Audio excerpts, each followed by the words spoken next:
Welcome back. In focus हैं दिफाई तज्जियाकार lieutenant general retired Ghulam Mustafa साहब और former ambassador Ejaz Chaudhry. General साहब, तो सिक्योरिटी आर्किटेक्चर में अब आपको क्या लगता है कि पाकिस्तान आफ्टर दिस नेगोशिएशंस और मीडिएशन जिस तरह से और जिस तरह एजाज चौधरी साहब ने कहा कि जो वर्डिंग है MOU की, और उसमें बहुत सारे लोग अब लिख रहे हैं कि लगता है साफ कि ईरान का पलड़ा भारी है और अमेरिका को बहुत सारी जगहों के ऊपर गिवन करना पड़ा है। सो इस सिक्योरिटी आर्किटेक्चर में पाकिस्तान का किरदार आप कहाँ देख रहे हैं? और दूसरा, जैसे इजराइल है वो जो स्पॉइलर के तौर पर काम कर सकता है, ऐसे पाकिस्तान के भी बड़े दुश्मन हैं जो इजराइल के बड़े दोस्त हैं, वहाँ से कितना हमें कॉशियस रहना है?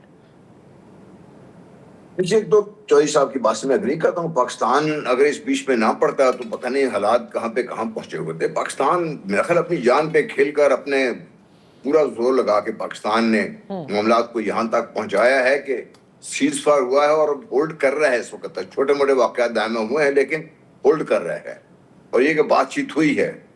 और दूसरा ये कि जो भी नुकात तय हुए हैं वो भी तय हो गए हैं, इसमें तो कोई शक शुबे की बात नहीं है। जहां तक इस खित्ते के बारे में आपकी बात कर रहे हैं, देखिए मेरी जो अपनी इतलात हैं हो सकता है गलत हूँ, लेकिन मुझे जो पहले से भी जो हो रहा था अब भी वही कुछ हो रहा है। अफगानिस्तान में इस वक्त भारत, इजराइल और अमेरिका इकट्ठे हुए हैं और वो पाकिस्तान के खिलाफ जो उन्होंने करना है वो करना ही है उन्होंने। दूसरा, अगर आपको याद हो तो पिछले चंद दिनों में मैं ख्याल 2-3 हफ्ते 4 हफ्ते पहले की बात है, तालिबान को बाकायदा रूस में बुलाया गया था, उनसे बातचीत करने की कोशिश की गई थी।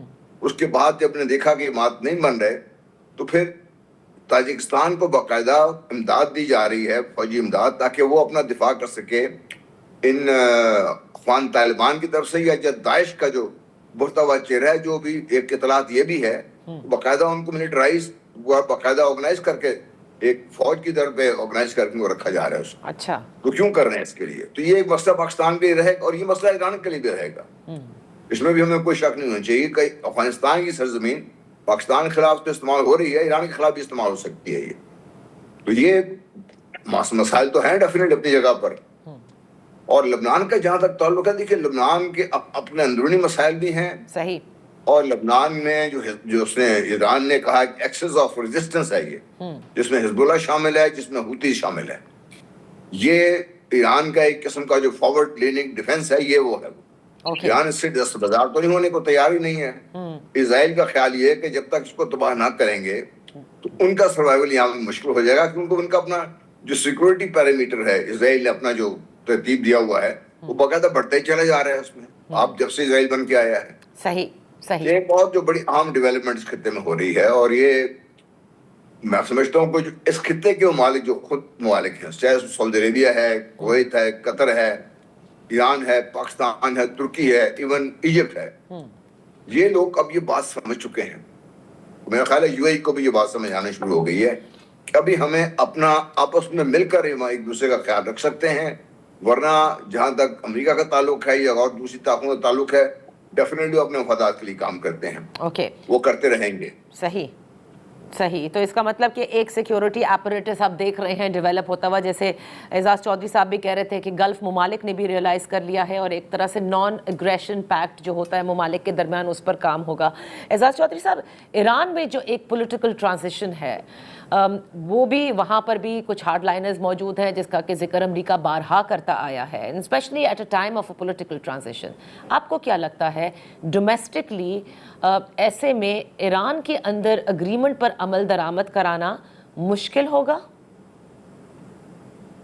नहीं, मेरा नहीं ख्याल, बिल्कुल मुश्किल नहीं है। इस किस्म की डिसइंफॉर्मेशन चलाई जाती हैं। मैं 5.5 साल वहाँ पे रहा हूँ और मैंने देखा है कि किस किस्म की कोहेरेंस से चलते हैं, और आपने देख लिया उनकी पूरी अस्करी और सिविल क़यादत उड़ा के रख दी थी, उसके बावजूद वो वहीं का वहीं कायम है, कायम दायम है। और जिस तरह की उन्होंने डेलीगेशन की हुई थी ग्रास रूट पे, 34 मुख्तलिफ मकामात पे उन्होंने मिसाइल रखे हुए थे, वो तो वो तो बता गए कि ये इसमें हमें कोई मसला नहीं है। देखिए अभी राहबर की आप स्टेटमेंट पढ़ें, जी राबर की स्टेटमेंट का जो दूसरा सेंटेंस है, जो दूसरा पैराग्राफ है, उसमें वो कहते हैं कि मैं असूली तौर पर तो इसके इतना मुतफिक नहीं था, लेकिन हमारे प्रेसिडेंट ने ये फैसला किया तो मैं उसके साथ हूँ। क्यों उन्होंने ये कहा? क्योंकि इस वक्त ईरान के अंदर बहुत सारे लोग ऐसे हैं जो सड़कों पे आए हैं, वो ये कहते हैं कि हमने ये जंग जीत ली है। अगर हमने ये जंग जीत ली है तो हम कागजों के ऊपर और ज्यादा बेहतर हम नताइज लेकर आए। दूसरी ये कहते हैं कि जनाब आप पढ़िए जरा इसको, नताइज बेहतर है हमारे लिए। अब इस कौम को मुतहिद करने के लिए उनके राबर ने दोनों का नुक्ता नजर बीच में डाल दिया है, लेकिन क्लियरली उसने पलड़ा अपना सरकार के ऊपर डाला है। कोई शक ही नहीं कि IRGC जो है वो राबर के खिलाफ जा सके, इसलिए ये सिर्फ एक डिसइंफॉर्मेशन फैलाई जाती है। भारत हमारे मुतालिक फैलाता रहता है यही डिसइंफॉर्मेशन कि जी हम किससे बात करें, ना आपका पॉलिटिकल लीडर के पास ताकत है, फौज ये करती है वगैरह। इस किस्म की यानी हवाइयां उड़ाई जाती हैं। मुझे नहीं लगता, मेरा ख्याल में अभी तक मुझे कोई ऐसा तासुर नहीं मिला कि ईरान की तरफ से दाखिली लिहाज से कोई उन्होंने इनकोहेरेंट पोस्चर दिया हो।